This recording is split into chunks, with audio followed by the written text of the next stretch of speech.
Bonjour à tous et bienvenue dans votre nouveau rendez-vous quotidien sur France 2, Affaires conclues. On pense souvent aux ventes aux enchères classiques, mais savez-vous que les douanes organisent des enchères publiques? Il s'agit des ventes de marchandises issues de saisies, de dépôts ou d'abandons. Alors d'où viennent les objets de nos vendeurs aujourd'hui? Eh bien c'est ce que je vous propose de découvrir dans Affaires conclues. C'est ici que chaque jour de la semaine, des particuliers venus des 4 coins de la France vont faire estimer leur objet par nos différents experts. Bonjour Christian. Bonjour. Ravi de vous accueillir. J'ai le regret de vous dire que ce n'est pas une pipe à opium, c'est ce qu'on appelle une pipe à eau. Et rien ne leur échappe. Alors, quelle est votre estimation, Grégoire? 3 500 €. 30 €. 20 € parce qu'il est cassé sur l'oreille. 20 000 €. En accord avec l'estimation de l'expert, Sophie remet un pass au propriétaire. Je vous remets le pass et on vous souhaite bonne chance. Un sésame pour se présenter en salle des ventes devant nos 5 acheteurs, marchands et collectionneurs. Waouh, génial, magnifique. Les enchères s'envoleront-elles? Mais je commence à 20 €. On va voir après mes collègues ce qu'ils en pensent. Je vous en offre 20 €. Moi, je vais vous offrir 250. On dit l'affaire conclue? 3 650, je les range, sinon je vais faire une bêtise. Vendeur ou acheteur? Qui fera la meilleure affaire? Vous êtes dur, hein? Dominique Dropsy, il vaut plus que 40 €. Si jamais vous me faites un bon prix, je vous emmène faire un tour de voiture de sport. C'est géant. Ah, c'est sympa. Alors là, Est-ce qu'on peut dire qu'à 40 €, c'est une affaire conclue? on l'a fait ou on la fait pas cette affaire?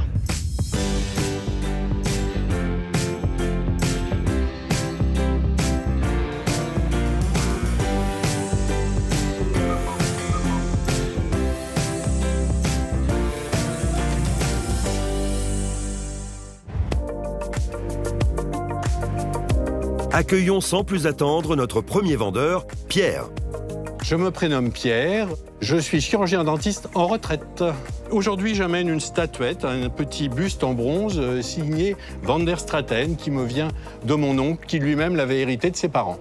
Si je récupère une somme d'argent suffisante, j'ai des travaux à faire dans ma maison de campagne et ça m'aidera fortement. Voilà, j'ai le moteur de la piscine qui est tombé en panne, j'ai plein de choses à faire. Pierre, venez nous rejoindre. Bonjour Sophie, Pierre. bonjour maître. Bonjour Pierre. Avec une petite statuette. Alors je crois qu'on Voilà. s'est déjà vu quelque part, nous. Nous nous sommes déjà vus quelque part. Il y a longtemps, Il y a quelques temps. C'était à la remise des 7 d'or. Il faut expliquer aux téléspectateurs. Justement, c'est parce que Fort Boyard était cité ce jour-là. C'est ça, à la création de Fort Boyard, car vous en êtes l'un des auteurs. Voilà, On a tout dû à fait. se croiser en 1990. Oh, quelque chose comme ça, Voilà, quelque chose comme ça. Un chirurgien dentiste à la retraite. À la retraite, oui. Qui donc écrivait des jeux comme Ben ça. oui, c'était mon loisir, mes loisirs. D'accord. Sinon, vous êtes fineur, collectionneur? Ah, j'aime bien, oui, j'aime bien. Et le rapport aux objets, alors? Alors, cet objet appartenait à mes grands-parents. Mon grand-père l'avait offert à ma grand-mère parce qu'il trouvait qu'elle lui ressemblait. Est-ce qu'il y a un petit air de famille? Avec moi, je ne pense pas. Alors, Harold, est-ce que vous êtes sensible à cette statuette? Alors, c'est un petit buste en bronze. Ouais. Hein, C'est du et vrai? C'est du vrai. C'est un vrai bronze. Il est signé et il y a un cachet de fondeur. Et le cachet de fondeur, c'est la Société des bronzes de Paris. Donc, Ouais. c'est marqué dessus. D'accord. C'est un gage d'authenticité. Et il y a une signature, la signature de l'artiste. Et l'artiste, c'est Georges Van der Straten. Georges Van der Straten, c'est un sculpteur belge de la fin du 19e siècle et des premières années du 20e siècle. Hein, il appartient au courant qu'on appelle l'Art Nouveau, avec des représentations féminines. Il a été inspiré par des artistes du 18e siècle et notamment par Antoine Watteau, qu'il aimait beaucoup. C'est le peintre des fêtes galantes. Et on retrouve une petite allusion à Watteau sur ce buste avec le petit masque italien, un clin d'œil à l'œuvre de Watteau. Ce buste, il est connu. Le personnage a un prénom. Pierrette. Et on l'appelle Pierrette. Ou la jeune fille au bandeau. C'est exactement ça. Donc, un buste en bronze, signé...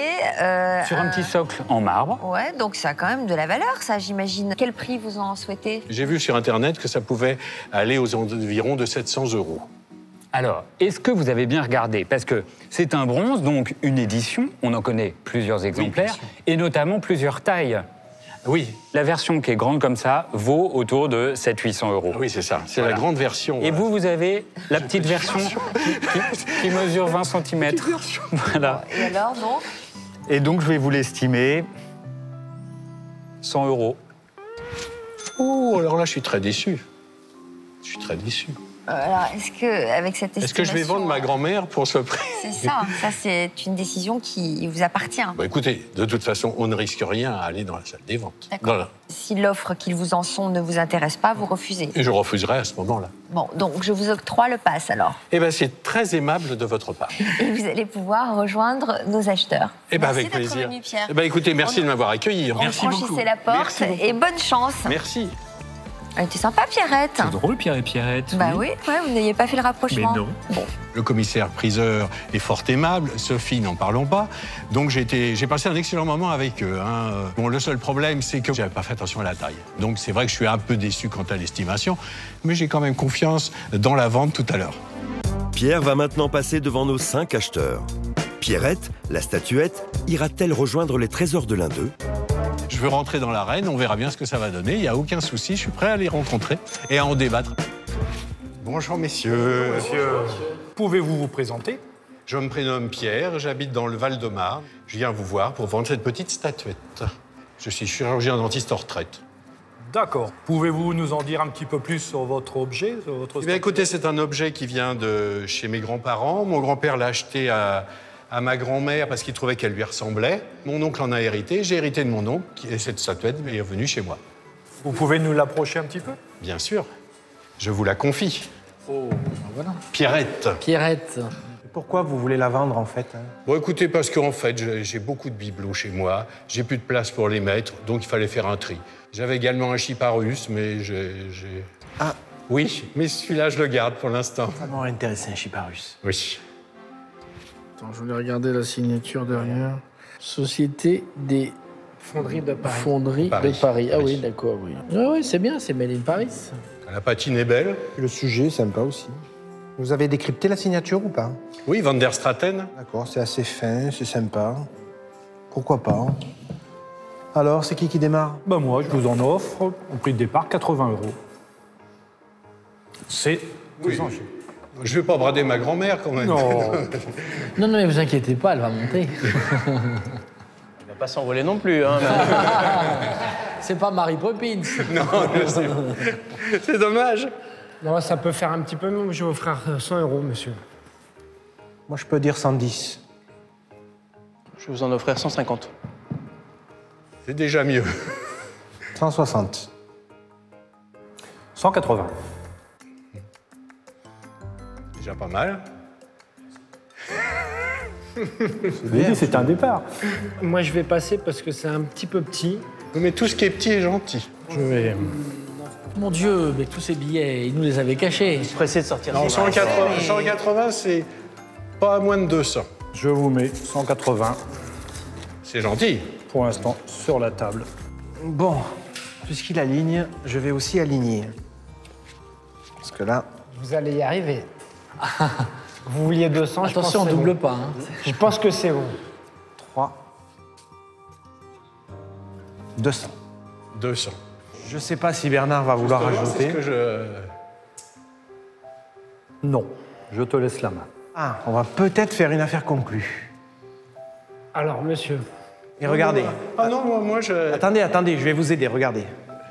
Oui, C'est l'objet magique, ça. oui, Affaire conclue? pas tout à fait. Pourtant, j'ai noté, il y a quelques minutes, qu'à 200 €, Oui. vous étiez vendeur. Allez, il y a personne qui fait un petit effort de plus, là. Vous savez que On a déjà arrêté, nous. j'ai le bras tendu, je suis prêt à faire affaire conclue. Bon, allez, affaire conclue. Affaire conclue. Merci beaucoup. Et merci de votre accueil. Merci. Pierre a été payé directement par Alain, qui a réglé avec son propre argent. Pas d'attente. Si l'affaire est conclue, elle est conclue immédiatement. Merci à vous. Hein. Au revoir. Merci. Merci, docteur.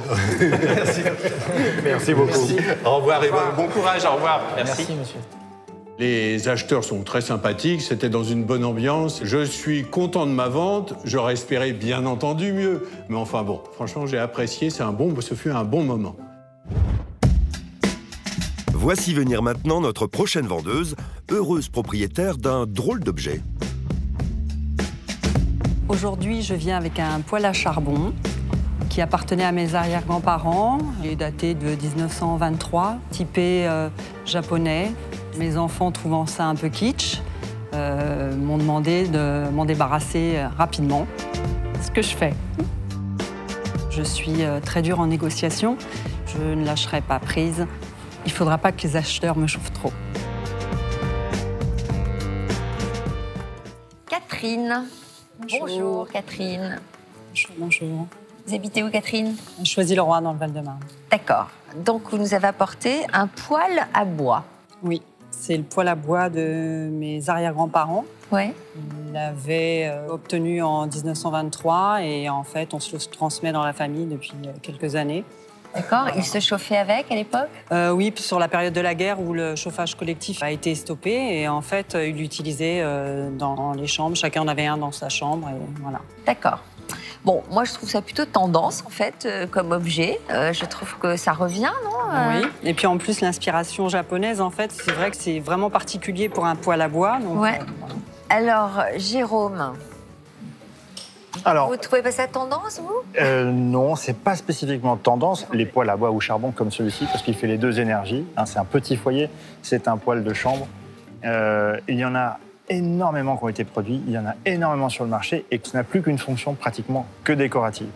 La chance, c'est qu'on a un poêle en fonte émaillé très décoratif. C'est vraiment typique de la fin du 19e siècle, avec le japonisme qui envahit surtout la France. Alors, à quoi vous le voyez, le japonisant ou le chinisant? Tout le vocabulaire d'ornementation qui est ici, oui, donc il y a le nom de la marque ici. Les côtés, tous ces petits motifs sur le côté, tout ceci, c'est des rappels des objets qui sont rentrés à la fin du 19e siècle. Il y a deux sources. Il y a les estormes japonaises, parce que le Japon s'ouvre qu'à la fin du 19e siècle, à l'Occident. Et puis, il y a les campagnes franco-anglaises en Chine. C'est tout à fait nouveau, c'est hyper tendance, mais en 1880, à l'époque. Alors, on met tout ensemble, on arrive à une valeur marché faible parce qu'il y a énormément de poêles à distribution. Et moi, je pense que si quelqu'un vous offre 30 ou 40 euros, c'est extrêmement bien vendu. D'accord. Voilà. Vu votre tête, vous en attendiez plus? Oui, nettement plus. Avec l'organisation de près de 120 ventes par an, Jérôme, notre expert, sait quel montant Catherine peut raisonnablement espérer pour son poêle à bois. Mais comme lors de toute vente aux enchères, il lui reste un espoir de faire monter les prix face aux acheteurs. Est-ce que vous allez quand même rencontrer nos acheteurs en espérant qu'ils seront plus généreux? Oui. Et qu'ils aient un coup de cœur? Oui. Je vais tenter ma chance, je pense. D'accord. Et puis, libre à vous de décider si vous le vendez ou non. Voilà, tout à fait. Donc, je vous décerne le pass pour les rejoindre dans la salle de vente. Merci et bonne chance, Catherine. Merci d'être venue nous voir. Merci à vous deux. Au revoir. Bon, je suis pas satisfaite en fait du prix proposé. J'espérais le vendre au moins 500 € et je pense essayer d'en tirer au moins 300 €. Catherine va bientôt passer devant les acheteurs. Arrivera-t-elle à vendre son poêle à un bon prix? Avant de le savoir, voici Simon, qui nous vient d'Aix-en-Provence. Et cet étudiant en informatique arrive avec un objet surprenant. Aujourd'hui, je viens avec un portal gun fossilisé. C'est un fossile en fait d'une arme présente dans le jeu vidéo Portal. Il s'avère qu'il y a très peu de produits dérivés autour de ce jeu. L'histoire de l'objet, je la connais très bien. Si je viens ici, c'est pour avoir un prix. Bonjour Simon. Bonjour. Bonjour monsieur. Simon qui vient de Aix-en-Provence. Aix-en-Provence. Vous avez fait un grand voyage pour venir nous voir, ça nous fait plaisir. Alors qu'est-ce que c'est que cet objet? On est sur un objet en fait qui est issu du jeu vidéo Portal. Donc c'est peut-être pas forcément un jeu que vous connaissez, mais... Moi personnellement non, mais il doit être certainement très connu. Vous connaissez Nora? C'est un jeu un petit peu confidentiel, je crois. Bah quand même à 8 millions de copies vendues dans le monde. C'est un jeu qui consiste en quoi rapidement? Ça se passe dans quel univers? Ça se passe dans un univers futuriste où on joue une héroïne qui obtient en l'occurrence ce qu'on appelle un portal gun, c'est-à-dire c'est une arme qui permet en fait de faire un portail à un endroit A, un portail à un endroit B et de faire passer des choses entre ces deux portails. Vous êtes un geek? Ben plus réellement en fait. Avant vous viviez enfermé avec des jeux vidéo? Pas nécessairement, mais je veux dire j'aimais beaucoup avoir accumulé pas mal de collectors, de choses un petit peu qui tournent autour de l'univers du jeu vidéo. Ma chambre, c'est un peu une caverne. Vous avez quel âge, vous, Simon? Moi, j'ai 22 ans. Et vous êtes étudiant en quoi? Je suis étudiant en informatique à Paris-Dauphine. Donc, Enora, est-ce que vous êtes familière de ce genre d'objet? Je vous vois le regarder avec une certaine circonspection. Alors, je n'en vois pas très souvent et effectivement, c'est normal. C'est un fossile assez récent. D'habitude, les fossiles sont des pièces très très anciennes. Et justement, ça, en termes de valeur, ça ne va pas être extraordinaire parce que c'est un objet relativement récent. Il est même daté. En dessous, il y a encore son étiquette d'origine. C'est ça, il est signé également par l'auteur. On la voit pas, l'étiquette, derrière? Moi, je l'ai aperçue. Voilà. Donc, c'est pas un objet qui est très très vieux, donc il n'a pas pu prendre une plus-value en fonction de l'ancienneté. Après, il y a quand même eu un travail qui a été assez phénoménal de la part de l'artiste autour de ça. C'est-à-dire que d'abord, il a extrait, en l'occurrence, ça c'est exactement le modèle du jeu vidéo. Donc il a été extrait. Ensuite, il en a fait un moule, qui après, il l'a moulé. Et après, il l'a posé sur cette plaque. Après, il a fait tous les détails, etc. Donc il y a quand même eu un travail assez considérable autour de l'article. Et vous êtes d'accord que ça ne peut être acheté que par des fans de ce jeu? Effectivement, la personne qui n'a jamais ouvert un jeu vidéo a peu d'intérêt autour de cet article. Comment vous faites pour estimer ce genre d'objet alors que manifestement vous en voyez si peu? Alors en fait, tout est toujours une question d'offre et de demande et spontanément, on sait qu'il ne va pas y avoir beaucoup de collectionneurs. S'il y avait des collectionneurs de fossiles de Portal, on le saurait et ça serait de notoriété. Là, il ne va pas y avoir beaucoup de collectionneurs et en plus, j'ai l'impression que ça va être des collectionneurs qui vont peut-être être un petit peu jeunes et qui ne vont pas avoir non plus un budget extensible. Alors, l'estimation d'Enora? Alors, l'estimation, avant de me lancer, moi j'ai repéré comme fréquemment un accident. C'est toujours comme ça. Les propriétaires des objets, ils le regardent avec un œil différent du nôtre. Ils sont moins critiques. Ils y mettent plus d'amour dans leur regard. Et donc là, vous avez quand même une fissure. Vous voyez tout là? Et il ne faudrait pas que ça s'accentue. Je suis un petit peu surpris par ça, en fait. Vous en attendez combien? Vous avez une petite idée de ce que vous espéreriez? Environ 200 €, hein, c'est pas... Moi, spontanément, j'aurais dit entre 50 à 100 €. Ça va être compliqué de trouver l'acheteur. J'aurais peut-être plutôt dit 150 € eu égard à ça, mais je pense pas plus bas. J'ose espérer que parmi nos acheteurs, il y a un fan de jeux vidéo. Hein. Peut-être. Vous êtes quand même prêt à aller les voir, à vous rendre dans la salle des ventes? Bien sûr. À leur soumettre cet objet? Je le présenterai avec plaisir. Très bien. Bah, écoutez, alors je vous décerne le pass qui vous permet d'accéder à la salle des ventes. Vous reprenez votre objet? Allons-y. Hop. Et merci d'être venu jusqu'à nous. Merci beaucoup. Au revoir. Bonne chance pour la suite. Merci. Au revoir. L'expertise était intéressante. Effectivement, il y avait une petite fissure dans mon objet que je n'avais pas remarqué avant. Donc c'est vrai que ça m'a un petit peu déçu sur le moment, cette fissure. Donc je pense que je vais descendre un petit peu mon prix d'origine. Simon arrivera-t-il à tirer le meilleur prix de son fossile? La réponse tout à l'heure. Car pour le moment, c'est Catherine qui va passer devant nos 5 acheteurs. Se les mettra-t-elle dans la poche? Bonjour. Bonjour, madame. Auriez-vous la gentillesse de vous présenter, s'il vous plaît? Je m'appelle Catherine, je viens de Choisy-le-Roi du Val-de-Marne, j'ai 46 ans. Et vous nous amenez ce joli poêle à bois. Voilà. Il appartenait à mes grands-parents depuis 1923. Et en fait, on se l'est repassé dans la famille comme ça. Et donc, il a une valeur sentimentale. D'accord. Mais bon, maintenant, mes filles souhaitent que je modernise un petit peu ma décoration parce que j'ai l'habitude de garder pas mal de vieilles choses. Et... C'est une bonne chose. C'est bien donc, pour nous. Là, elles m'ont dit non, ça y est, il faut passer à autre chose, changer de style. Donc on a 4 générations derrière ce poêle. Voilà. Magnifique. Alors, ce qui est original, c'est que d'habitude, les poêles, ils sont plutôt costauds. Là, il est tout petit. Si François semble incollable sur les poêles à bois, c'est parce que ce passionné multicasquette a vu passer toutes sortes d'objets dans sa boutique. Allez, rentre. Je suis antiquaire, restaurateur de meubles et d'objets d'art, vernisseur au tampon. J'achète vraiment de tout. Ça peut être des petits objets à 5-10 € ou l'objet qui est un peu plus collectionneur. J'ai besoin de toucher l'objet, de le tourner pour évaluer et de le sentir. Ça permet de voir si la restauration est bien faite dans les règles de l'art ou non. On m'a donné le surnom du squal parce que j'ai tendance à être calme, tourner autour et après attaquer au bon moment pour essayer d'avoir l'objet. Je pense pas être une grande gueule, juste un peu direct. Non, la chambre, elle est bien. Hein. Ouais, elle est propre. Alors moi, je trouve qu'il y a une idée, enfin, je sais pas, mettre une ampoule, une lumière. Je sais pas si ça ressort bien ça doit, hein. Son originalité, en fait, c'est qu'il est d'inspiration japonaise et c'est assez rare, en fait, pour des poils de cette génération-là. L'originalité, c'est surtout qu'il est minuscule. C'est vraiment petit. Puis il est pas lourd. Hein. Tu peux le lever tout seul, quoi. Alors c'est rare, hein. Les poils, normalement, en général, tout seul, on n'y arrive pas. Il est vraiment de petite taille, il est mignon. C'est la forme, il est bien travaillé, il est quand même assez... C'est très mignon. En déco, parce qu'il est... En déco, voilà. Le mica est percé, mais... Après, c'est vrai que ça prend de la place. Il faut peut-être le détourner, comme je disais, mettre une lumière. Après, moi, je vais me risquer. Alors, j'arrive pas à les vendre. Je les jette tous. Mais là, il est tout petit, donc je vais tenter. Je vais vous faire une offre à 20 €. 20 €? Moi, je vous en offre 30. Justement, son côté petit, et puis on en trouve souvent qui sont plus en hauteur que là, à l'horizontale, et puis la déco est jolie. C'est 30 €, c'est mon offre. Je vais vous en offrir 50. Parce qu'il est original, voilà. Parce qu'il est original, parce que j'aime bien avoir le dernier mot. J'aime pas trop que tu aies le dernier mot, je vais dire 60. Bah, vous voyez, ça fonctionne toujours. Ça fonctionne toujours. Vous lancez une perche, il y a toujours un poisson au bout. Hein. Il vaut plus que ça. Je pense que ce prix-là, je ferais pas une bonne vente, en fait.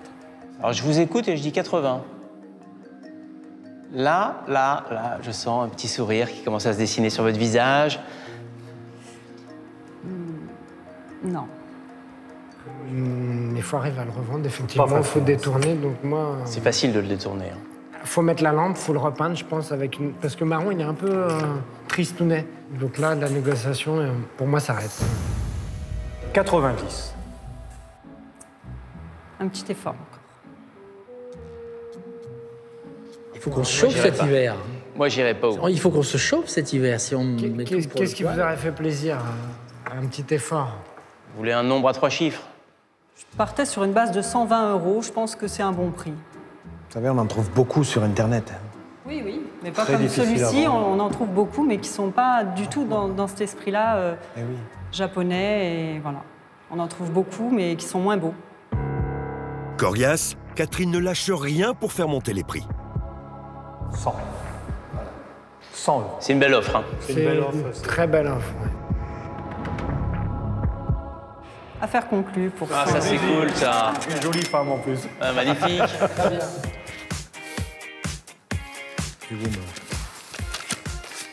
Voilà. Il est possible d'avoir un petit bisou. Hein. Merci, c'est un plaisir. Ton premier achat? Mais mon premier achat, vous me soufflez tout. Oui, Bernard, il se lâche. Il est vraiment phénoménal. Je suis plutôt satisfaite, même si j'ai pas obtenu exactement le prix que j'espérais. Avec cet argent, je pense que je vais aller au restaurant ce soir parce que c'est l'anniversaire de mon chéri. Voilà. C'est maintenant à Simon de venir présenter son fossile de jeu vidéo, estimé à 100 €. Bonjour. Bonjour. Bonjour, monsieur. Comment vous vous appelez, monsieur? Je m'appelle Simon. Simon, mais bienvenue, Simon. Vous venez d'où? Je suis d'Aix-en-Provence, en fait. Je suis venu à Paris pour mes études. Je peux... Bien entendu. C'est quoi, c'est une crevette géante? Alors, vous allez nous expliquer? Non, bien sûr, je vais vous expliquer tout l'univers autour de cet objet. D'accord. Cet objet, en fait, est issu du jeu vidéo Portal. Donc, c'est un jeu vidéo qui présente une héroïne dans un univers scientifique qui doit s'échapper d'un laboratoire. Et avec elle, elle est équipée d'un ce qu'on appelle un portal gun. En fait, c'est une arme. Ça, c'est une arme? Oui, c'est une arme qui permet de tirer un portail sur un mur et un autre portail sur un autre mur et de faire passer des choses entre ces deux portails. Donc tout le concept du jeu est autour de ça. Et en fait, il y a très peu de produits dérivés autour de ce jeu vidéo-là. L'objet est signé par l'artiste, etc. Donc c'est un objet que j'ai fait venir des États-Unis et donc je suis assez fier, quoi. Ah oui, c'est sympa. D'accord. Est-ce qu'il est numéroté? Oui. Il porte le numéro 3. D'accord, ok. 3 sur combien? Actuellement, je ne sais pas exactement combien il en a fait, mais ça se compte sur les doigts d'une main. Donc c'est un objet qui maintenant n'est plus produit par cet artiste. C'est un moulage, donc ça peut être refait. En tout cas, il n'en vend plus. En tout cas. Je crois que Julien est en train de vérifier d'ailleurs. C'est un jeu vidéo qui est sorti sur quelle console? Qui est sorti sur multiplateforme. C'était vendu à plus de 8 millions d'exemplaires, le jeu vidéo. C'était il y a combien de temps, ça? Le jeu vidéo, maintenant, a 3 ans. Et là, actuellement, il travaille sans doute sur une suite. Pourquoi vous le vendez? Vous en avez? En fait, ça, pendant les jeux vidéo, a été une partie de ma vie, à peu près de mes 6 ans jusqu'à mes 19 ans. Et depuis 2 ans, à peu près 2-3 ans, j'ai un petit peu arrêté de jouer. Donc vous avez trouvé une petite amie? Non, du tout. Enfin oui, aussi, il y a ça, mais ce que je veux dire, il y a également le fait que maintenant je suis beaucoup plus dans le sport, etc. Alors je crois que sympa, bien sûr. Julien doit avoir une info, a priori. Alors, moi j'en ai un là, j'en ai trouvé un sur un site spécialisé qui porte le numéro 360. Ah oui? Pour le fun, et parce que je n'y connais rien et je trouve ça quand même sympathique, moi je vais vous en offrir 70. Alors moi je voulais enchérir, mais pas autant. Alors là franchement je suis assez surpris. Je suis très surpris et il fait une bonne offre là. En fait, un objet de vitrine, pour mon fils, j'aurais pris, mais là, ça va être un nid à poussière. C'est ma femme qui va faire la poussière. Ça va prendre la place. Je vais vous dire pourquoi j'offre 70 € sur ça. Pour offrir. Non, pas pour offrir. Parce qu'il a des enfants. Je vais le mettre dans un cadre 18e doré, en plein milieu du cadre 18e. Et c'est un gros contraste. Un cadre 18e d'un objet futuriste. Il n'y a qu'un cinglé américain, chinois ou russe qui va pouvoir nous l'acheter. Et c'est l'objectif. Voilà, parce que le vendre comme ça, il faut que je trouve le geek qui a envie de l'acheter. Non, il faut le vendre comme une pièce d'art et on va le détourner. Voilà. Moi, c'est mon offre. Ça vous convient? Affaire conclue. Affaire conclue, 70 €. Merci beaucoup. Voilà. Merci. Merci à vous. Merci. Merci, jeune homme. Merci. Merci. Merci. Merci, à bientôt. Au revoir. Au revoir. C'est pas con, hein? Je vais vous expliquer ce que ça va donner. Ça, tac. Ah non, c'est sympa. Tu vois? C'est un vrai look. Et voilà. Ouais, t'as raison. C'est déco. Affaire conclue? Affaire conclue. Non, ça y est, vous Si, l'avez vendu? Oui. Combien? Je l'ai vendu à 70. Bon, Donc je me vous suis êtes dit. content alors? Oui, ça va. dans l'ensemble, je suis quand même content. Je suis contente pour vous. Merci. Merci d'être venu nous voir. Au revoir. Voici notre prochain vendeur qui nous vient d'Île-de-France. Et le moins que l'on puisse dire, c'est que l'objet d'exception qu'il apporte en a sous le capot. Je m'appelle Stéphane, je suis postier et je présente une 402 Bélégère de 1939. C'est une voiture qui roule, elle nous a toujours amenés à la maison. Et c'est une voiture plaisir, oui. Je décide de la vendre aujourd'hui car le résultat de la vente permettra de financer la restauration d'une seconde 402 de 1939. Alors Jérôme, un superbe objet maintenant dont on va accueillir le propriétaire Stéphane. Venez me rejoindre, Stéphane. Bonjour Sophie. Bonjour, ravi de vous Bonjour rencontrer. Jérôme. Alors vous faites quoi dans la vie? Je suis postier. Avec une voiture récente. Oui, une voiture récente, un contraste. Qui n'a rien à voir avec celle que vous nous proposez aujourd'hui, qui est absolument sublime.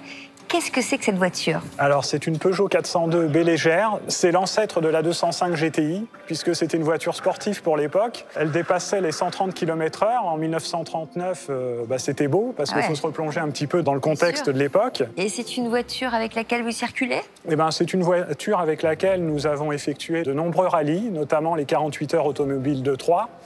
Un grand rallye européen. Donc j'imagine que vous y êtes très attaché. Pourquoi la vendre? Le résultat de la vente servira à restaurer une seconde 402 qui est pratiquement identique, mais qui est aujourd'hui en état d'épave. Jérôme, une belle pièce? C'est magnifique. La ligne, c'est la ligne héritée française de ce qu'on appelle le Streamline, de l'entre-deux-guerres. C'est une voiture qui est très rare sur le marché. Juste, Stéphane, vous en attendez, vous en espérez combien? Par rapport à la restauration, par rapport à l'investissement, parce que c'est une voiture qui est aujourd'hui complète, 30 000 €, ça me semble raisonnable. Qu'est-ce que vous faites, Jérôme? Où partez-vous? Pendant que vous occupez Stéphane, moi je m'occupe du dessous de la voiture, parce qu'il faut quand même regarder déjà l'état du châssis. Ce que vous voulez, des dessous de qui vous voulez, donc de la voiture, ok, d'accord. Alors, l'état du châssis et du roulement, et on a l'échappement aussi que je peux voir. Donc ça, c'est essentiel pour une voiture de collection. Il faut quand même qu'on ait ce qui permet de rouler, ce qui tient la voiture en bon état. L'échappement est neuf. Donc là, vous avez vérifié quoi? On récapitule. Châssis, roulement. D'accord. Voilà, alors c'est rapide, mais ça suffit pour voir qu'il n'y a rien d'extraordinairement mal. Au contraire, c'est plutôt bien fait.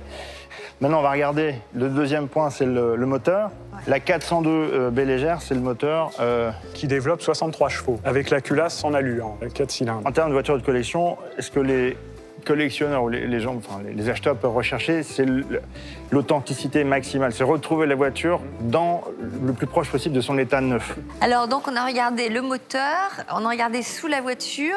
Moi je préfère regarder à l'intérieur. Allez-y, c'est fait pour vous. Voilà. L'ensemble de l'équipement est assez joli, d'époque. Et où est-ce qu'on la démarre là? On ne va pas la démarrer, je vous rassure, mais il n'y a pas de clé. Alors une petite anecdote. Il n'y a pas de clé? La première fois que je l'ai amené au contrôle technique, le contrôleur m'a demandé les clés. Mais je lui ai dit, monsieur, il n'y a pas de clé. Et il pensait que je plaisantais, mais non, c'est des boutons. Donc il y a un contacteur et on la démarre avec une petite tirette. Et alors ce que j'adore par-dessus tout, parce que moi c'est un petit peu mon dada, c'est le côté décapotable. J'adore ça, moi. Donc alors, là, vous le jugez que c'est plutôt en bon état? Alors, l'intérieur, vraiment, il y a un soin qui a été apporté au détail de manière remarquable. Toutes les garnitures sont bonnes, la sellerie a été refaite, le haut des sièges a été rechromé, donc on est allé très loin dans le détail là. Donc à l'intérieur, ça va? À l'intérieur, est très très bien. Point négatif à l'extérieur, un petit problème sur la carrosserie? Voilà, les ailes arrière sont frottées, il faut refaire la peinture de ça. Il y a les scies complètement frottées. Donc il y a une peinture à reprévoir. Alors est-ce que ça enlève beaucoup à la valeur de la voiture? Nécessairement, puisque l'acquéreur, lui, il pourra se projeter qu'une fois qu'il aura refait la peinture complètement parfaite. Surtout qu'on n'est pas loin de la perfection. Il manque un rétroviseur, il manque différentes petites choses. Donc on n'est pas loin, mais encore une fois, c'est dans cette petite chose que peut se situer la différence. Alors, le suspense. Alors, Jérôme est en train de réfléchir, avec certainement une petite idée en tête. Nous, on approche une valeur marché, c'est auquel un véhicule comme ça peut se négocier. Alors c'est très difficile parce qu'il y en a peu qui se négocient. Moi, je serais plutôt sur une estimation vers 18-20 000 euros.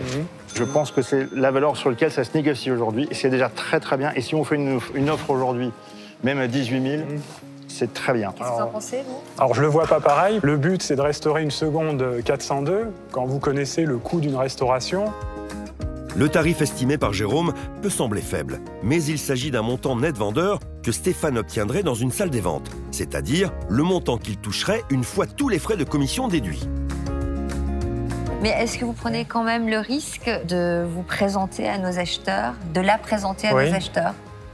Eh bien, je veux bien jouer le jeu et prendre le risque de leur présenter, oui. Alors, je vous décerne un pass, voilà, qui va vous permettre de rencontrer nos acheteurs professionnels. Je vous remercie. Alors, dans la mesure où on ne peut pas déplacer la voiture, on va peut-être leur demander exceptionnellement de nous rejoindre en salle d'expertise. Puis après, on organisera une salle des ventes ici même. Très bien. D'accord ? Je vous remercie. Donc, on va les accueillir. L'expert a fait le tour du véhicule, donc au niveau de la sellerie, au niveau de la carrosserie, au niveau du moteur. Il a donné une estimation qui ne correspond pas à l'investissement. Après, avoir la suite avec les acheteurs potentiels, s'ils seront plus généreux ou pas.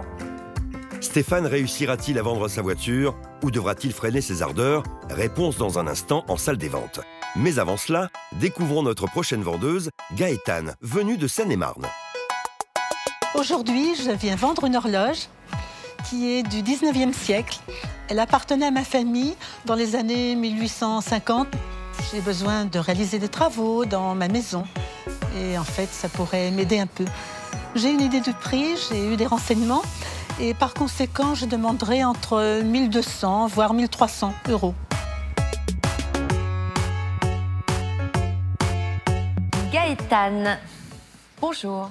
Bonjour Sophie. Comment ça va? Très bien, merci vous-même. Avec Enora qui est déjà en train de regarder attentivement cet objet que vous avez apporté. Alors qu'est-ce que c'est? Eh bien, c'est une horloge qui est du 19e siècle, qui appartenait à mes arrière-grands-parents bordelais. Et par conséquent, ils l'ont eue dans les années 1848-1850. Elle était chez vous? Elle était chez moi à un certain moment, mais comme nous avons déménagé et que je n'ai plus de cheminée dans le pavillon où nous sommes, eh bien, je l'ai entreposée chez mon fils aîné. Ah, parce qu'il faut qu'elle soit absolument sur une cheminée. Ah, c'est plus joli. C'est plus joli. Oui, c'est plus harmonieux. D'accord. Enora regarde, expertise. Partout. Alors, qu'est-ce que vous en pensez? Racontez-nous, parlez-nous de cet objet, de cette horloge. Déjà, donc, il se présente avec ces des chandeliers? Ce sont des vases. Ce sont des vases. En fait, c'est une garniture de cheminée. On a la pendule, deux vases. Il y aurait pu y avoir, ou il y avait peut-être à l'époque, une paire de candélabres. Et ça se plaçait effectivement au-dessus d'une cheminée. Alors, ce que je remarque tout de suite, c'est que ce n'est pas du bronze. On aurait aimé que ce soit du bronze, mais malheureusement, c'est du régule. Alors, qu'est-ce que c'est que le régule? Le régule, c'est un alliage avec de l'étain et du plomb qui ressemble à du bronze, mais qui n'en est pas. On appelle ça le bronze du pauvre. Donc, c'est pas très... Enfin, ça veut dire ce que ça veut dire. Oui. Donc, quand on n'avait pas les moyens à l'époque d'avoir un objet en bronze, on faisait des objets en régule. Alors après, au niveau du style, pour moi, c'est vraiment une garniture de cheminée typiquement fin 19e. On en faisait beaucoup. On aimait le style Louis XV, on aimait le style Louis XVI à l'époque et on le mélangeait pour le réadapter. On utilisait beaucoup le régule à cette époque et il y en avait énormément parce que dans chaque pièce, il y avait une cheminée. Et sur chaque cheminée, il y avait une garniture de cheminée. Oui. Alors, est-ce qu'elle marche? Alors oui, elle fonctionne. Alors, est-ce que le fait qu'elle fonctionne ajoute à la valeur? Un petit peu, mais ça va pas être notre problème numéro 1 aujourd'hui. Et j'ai déjà repéré beaucoup d'accidents. Et ça, c'est plus embêtant que le mécanisme, parce qu'un mécanisme, ça se répare, et les collectionneurs de pendules savent les réparer ou savent où aller pour entretenir leurs pendules.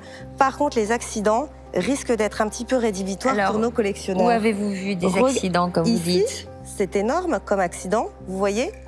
Le vase est troué. Et en plus, ça a été cassé davantage et ça a été recollé. Ça veut dire que le vase, vraisemblablement, voilà, il est tombé par terre et il a été ressoudé. Elle est redoutable. Si elle avait été en bon état, vous auriez pu l'estimer à combien? On n'est pas expert, on s'en rend pas compte. Une garniture comme ça de cheminée en régule, incomplète, fin 19e, avec un sujet un petit peu charmant. En bon état. En bon état. On aurait essayé en bout de course de faire 120, 140 euros, 150 euros maximum. Alors, Enora, ça, c'était l'estimation en bon état. Mais là, comme vous le disiez, il y a quelques accidents, hélas. Donc, du coup, l'estimation devrait baisser. L'estimation va baisser. Quand un objet est accidenté, il faut vraiment lui mettre un prix attractif pour pouvoir lui trouver un nouveau propriétaire qui va malgré tout l'aimer, en prendre soin et le restaurer. Oui, certainement. En prix attractif, je pense qu'il faut mettre 70, 80 euros. Ça, c'est un prix attractif. Oui. Ben non, ça ne m'intéresse pas parce que, bon, j'ai des travaux à faire. Mais j'aurais partagé une somme plus élevée avec mes enfants. Gaëtane est déçue. Contrairement à ce qu'elle pensait, son horloge n'est pas en bronze, mais en régule, une matière moins noble. Et de plus, elle est très détériorée. Le montant de cet objet est donc beaucoup plus bas que celui qu'elle en espérait. Bon, puis j'imagine que ça a de la valeur affective et que vous n'avez pas envie de le vendre à ce prix-là. Sentimental, voilà, de le brader, si je puis dire, alors que c'est tout à fait normal, d'après ce que vous m'expliquez. Gaëtane, vous n'allez pas donc dans la salle des ventes? Je ne vais pas dans la salle des ventes. Vous êtes sûre de vous? Je suis sûre de moi. Si je séduis vos acheteurs, eh bien, ça va monter maxi à 500 euros. Oh, bah, là, vous avez beaucoup d'espoir. Vous voyez, même pas. Donc non, dans ce cas-là, non, je ne pense pas. Merci Gaëtane. Merci beaucoup. Merci, Bonne madame. réflexion alors. Au revoir. C'est quand même bien abîmé, quand même. C'est cassé, là. Elle est estimée à moins de 120 euros, donc par conséquent, je voulais en parler à mes enfants. Gaëtane a choisi de ne pas aller en salle des ventes, la valeur réelle de son horloge étant trop éloignée de ce qu'elle en attendait. C'est maintenant à Stéphane de mettre le turbo pour vendre sa Peugeot 402 de collection, estimée à 20 000 euros par notre expert. Et à objet exceptionnel, vente exceptionnelle, ce sont cette fois les acheteurs qui viennent à lui dans la salle d'expertise. Et voilà. Bienvenue chez nous. Voilà, un bel objet à découvrir.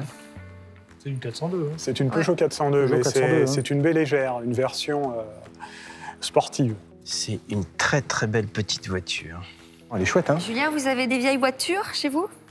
Je suis plutôt Formule 3 ancienne, les années 80, mais c'est un morceau d'histoire, française en plus. On va procéder à une vente, on va faire une sorte de salle des ventes ici, dans la salle des expertises. Ils sont impressionnants hein, quand on les regarde tous les cinq. Ils n'ont pas l'air bien méchants. Non, méchants, non. Mais attention, ils sont durs en affaires. Excusez-moi, elle a quel âge? Alors, elle est de 1939. Donc, elle a 18 ans. Vous l'avez entièrement restaurée ou vous l'avez trouvée dans quel état à la base? C'est une voiture que j'ai achetée qui était déjà bien avancée au niveau de la restauration.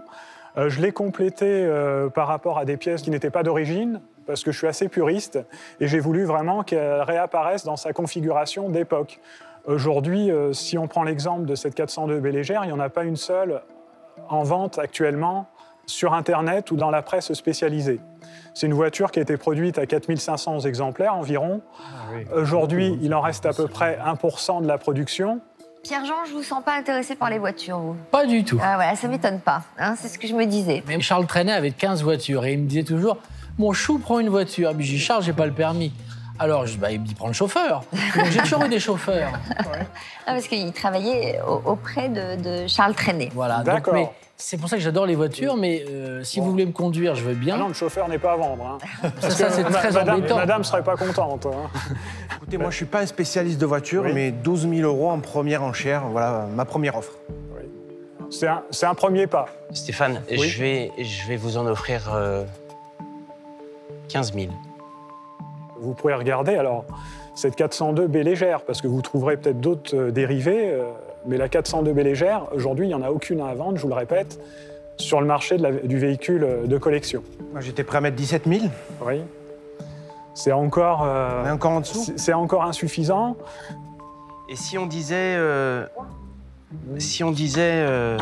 Belle liasse. Oui, oui, oui. Si on disait 18 000? On est encore en dehors. 18 000, mais vous repartez tout de suite avec? Oui, mais... Pas, vous allez chez un concessionnaire qui va vous dire « je vous la prends en dépôt, machin, non, etc. » mais je vous dis, en principe, on ne les trouve pas dans la presse. Vous voulez m'obliger à sortir d'autres poches? Oui, il en faudra au moins 4. Hein. Julien vient de proposer 18 000 € en liquide afin de prouver à Stéphane son sérieux. S'il accepte de vendre, l'affaire sera conclue immédiatement. Cependant, la loi française interdisant les paiements en espèces de plus de 1 000 €, Stéphane se verra remettre un chèque d'un montant équivalent à la fin de l'émission. Et si on rajoute 2 000 € de plus... vous en êtes à combien, là, Julien? Là, je suis à 20 000, cash. Je partage votre point de vue. À la différence près, c'est que vous vous adressez à des pros qui, à un moment, vont remettre ça en vente dans leur boutique, leur dépôt, etc. Donc ça va être mon cas. Je la prends, je la remets en vente dans un des plus bels espaces à Paris. Mais en face de vous, vous avez quelqu'un qui vous apprécie beaucoup, qui apprécie votre voiture, qui apprécie Sophie. J'aimerais faire l'effort. Bah, écoutez, donnez-les-moi. Si vous l'appréciez tant que ça, prouvez-le. Sophie fait l'intermédiaire, en fait. Il faut que ça reste dans mon domaine professionnel. C'est-à-dire que je puisse, à un moment ou à un autre, gagner quelque chose. Je vous dirais que j'ai fait déjà un grand bout de chemin en présentant la voiture ici et en venant avec. Donc, merci beaucoup, Stéphane. Franchement, merci. On vous remercie. Je suis heureux de vous rencontrer. En tout cas, c'est un plaisir. Mais je reste vraiment figé sur ces 30 000. Vous voulez dire que votre voiture, à moins de 30 000, elle part pas? Effectivement, oui. Stéphane, Sophie, je suis désolé, ça sera une affaire non conclue. Oui. J'ai eu beaucoup de plaisir à vous rencontrer. On a eu tous beaucoup de plaisir à vous rencontrer. Je tiens à vous En refusant l'offre de Julien, égale à l'estimation de l'expert, Stéphane passe à côté d'une somme considérable, disponible immédiatement. A-t-il fait le bon choix? Et alors, vous allez repartir avec? Eh ben, je vais repartir avec, mais ça sera avec plaisir aussi, parce que c'est pas un véhicule que je déteste, bien au contraire. Bon. Donc, bah, je vous laisse remonter dans votre voiture et repartir avec. Hein. Merci. Alors, je la démarrais pas là pour... Je t'attendrai à la porte du garage. Merci. C'était encore une belle émission riche en émotions et en suspense. Si vous aussi, vous voulez venir nous voir pour vendre vos objets dans Affaires conclues, c'est pas compliqué. Il suffit que vous vous inscriviez sur le site qui s'affiche ci-dessous. Je vous attends pour un nouveau numéro demain, nouveau numéro d'Affaires conclues. Mais en attendant, là, c'est Grégory Cohen dans Chérie, c'est moi le chef. Très bonne fin d'après-midi sur France 2. Merci de votre fidélité. À demain, j'espère.